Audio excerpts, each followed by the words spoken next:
రోజు రోజుకి బంగారం రేట్ అనేది పెరిగిపోతుంది. ఈ బంగారం రేటు పెరుగుతుందంటేనే సామాన్యుల గుండెల్లో ఒక భయం వేస్తుంది. ఎందుకు అంటే సామాన్యులు వాళ్ళ పిల్లల పెళ్ళిళ్ళ కోసం బంగారం కొనుక్కోవాలని చూస్తూ ఉంటారు. ఈరోజు తగ్గింది. సో బంగారం రేట్ అనేది పెరుగుతుందా? తగ్గుతుందా? అంటే అంతర్జాతీయ మార్కెట్ పరిస్థితులను బట్టి బంగారం అనేది రేట్ అనేది పెరుగుతుంది. కొన్నిసార్లు పెరగవచ్చు, కొన్నిసార్లు స్వల్పంగా తగ్గొచ్చు. కానీ ఇంకా పెరుగుతుందా? తగ్గుతుందా? అనేది తగ్గడం అయితే చాలా తక్కువ అండి. పెరగడం మాత్రం పెరుగుతుంది. సో ఒకవేళ అంతర్జాతీయ మార్కెట్‌లో డాలర్ రేట్ అనేది పెరిగినప్పుడు స్టేబుల్ అయ్యే అవకాశం ఉంటుంది. లేదంటే కొంచెం రేట్ అనేది తక్కువగా ఉండే అవకాశం ఉంటుంది. ఈరోజు అంతర్జాతీయంగా బంగారాన్ని ఒక డాలర్‌తోనే పోలుస్తూ ఉంటారు. సో బంగారం రేటు ఎందుకు పెరుగుతుంది? ఎందుకు తగ్గుతుంది? అసలు ఎప్పుడు తగ్గుతుంది? ఈ మధ్య కాలంలో ఎప్పుడు పెరుగుతూనే ఉంది. సో దీనికి ప్రధానమైనటువంటి కారణాలు ఏంటంటే బంగారం రేటు పెరగడం అనేది డిమాండ్, సరఫరా, ఆర్థిక పరిస్థితుల పైన ఆధారపడి ఉంటుంది. ఒక 4, 5 ఎగ్జాంపుల్స్ చెప్తూ ఉంటాను బంగారం రేటు ఎందుకు పెరుగుతుందని. మొదటి కారణం ఏంటంటే ప్రపంచ ఆర్థిక వ్యవస్థ అనేది అస్తవ్యస్తంగా ఉండడం. ఆర్థికంగా సరిగ్గా ఉండకపోవడం అనేది ఈ ప్రపంచ దేశాలలో వస్తున్నటువంటి ఒక ప్రధాన కారణం. రెండవది ఏంటంటే పెట్టుబడిదారులు ఈ సమయంలో ఈ బంగారం పైన పెట్టుబడులు పెడితే ఇది ఒక సురక్షితంగా ఉంటుంది, మనకు లాభాలు తెచ్చిపెడుతుందనే ఉద్దేశంతో వాళ్ళందరూ కూడా ఈ బంగారం పైన ఇన్వెస్ట్మెంట్ చేస్తుంటారు. అప్పుడు కూడా బంగారం రేట్ అనేది పెరుగుతుంది. సో మూడవది ఏంటంటే ద్రవ్యోల్బణం పెరగడం. ద్రవ్యోల్బణం పెరగడం అనేది ఒక చిన్న ఎగ్జాంపుల్గా చెప్తూ ఉంటాను. ద్రవ్యోల్బణం అనేది చాలామందికి అర్థం కాదు, కొంతమందికి అర్థం కావచ్చు, అర్థం కాని వాళ్ళకే చెప్తూ ఉన్నాను. ఒక వస్తువు రేటు పెరిగినప్పుడు బంగారం రేట్ అనేది పెరుగుతుంది. మరొక కారణం ఏంటంటే కేంద్ర బ్యాంకులు కూడా ఈ బంగారాన్ని ఎక్కువగా నిల్వ చేసుకోవడం. చాలా దేశాలు కూడా ఇదే సమయంలో వారు కూడా ఎక్కువగా కొనడం. సో అప్పుడు ఏమైపోతుందంటే బంగారం డిమాండ్ ఎక్కువగా అయిపోతుంది. సో ఈ డిమాండ్ వల్ల ఏమైపోతుందంటే సరఫరా తగ్గుతుంది. సో అప్పుడు ఏమైపోతుంది, రేట్ అనేది పెరిగిపోతుంది. ఇట్లా ఇదొక 4వ కారణం.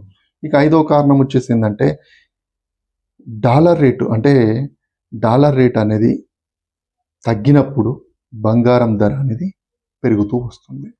సో ప్రపంచ మార్కెట్లో చూస్తూ ఉంటే బంగారం అనేది డాలర్తోనే పోలుస్తూ ఉంటారు. సో ఇది ఈ బంగారం పెరగడానికి ఈ 5-6 కారణాలు అనేది మెయిన్ ఇవే అండి. ఎక్కువగా వేరే కారణాలు అయితే లేవు. సో ఇప్పుడు మరి ఇంకో చూద్దాం. మరి బంగారం రేట్ అనేది ఎప్పుడు తగ్గుతుంది, ఏ సమయంలో తగ్గుతుంది అనేది అంటే అది అంతర్జాతీయ మార్కెట్లో ప్రపంచ దేశాల ఆర్థిక పరిస్థితులు బాగున్నప్పుడు మాత్రమే తగ్గుతుంది. డాలర్ రేటు దీనికి కారణం ఏంటంటే ఎప్పుడు తగ్గడానికి, బంగారం అనేది తగ్గడానికి డాలర్ రేట్ అనేది పెరిగినప్పుడు మాత్రమే బంగారం రేట్ అనేది తగ్గుతుంది. అప్పుడు ఏమవుతుందంటే ఇతర దేశాల్లో ఉన్నటువంటి కరెన్సీలతో డాలర్స్ పోలిస్తే అప్పుడు ఏమైపోతుందంటే అంత ఖరీదైన బంగారాన్ని మనం కొనలేము అనే ఉద్దేశంతో పెరుగుతుంది కదా, డాలర్ అనేది పెరుగుతుంది కాబట్టి ఇతర దేశాల్లో కనీస కరెన్సీని చూస్తే అప్పుడు కరెన్సీ అనేది సరిపోదు. సో డాలర్ రేట్ తక్కువ ఉన్నప్పుడు పెరుగుతుంది కాబట్టి ఈ కరెన్సీ తోటి డాలర్ను ఉపయోగించి బంగారాన్ని కొనుక్కుంటారు. ఈ డాలర్ రేటు పెరిగినప్పుడు ఏమైపోతుందంటే ఈ కరెన్సీ అనేది సరిపోదు. సో అప్పుడు ఎందుకంటే వద్దులే కొనడం ఎందుకులే అని చెప్పేసి ఆపేస్తుంటారు. అలాంటి సమయంలో బంగారం రేట్ అనేది తగ్గుతుంది.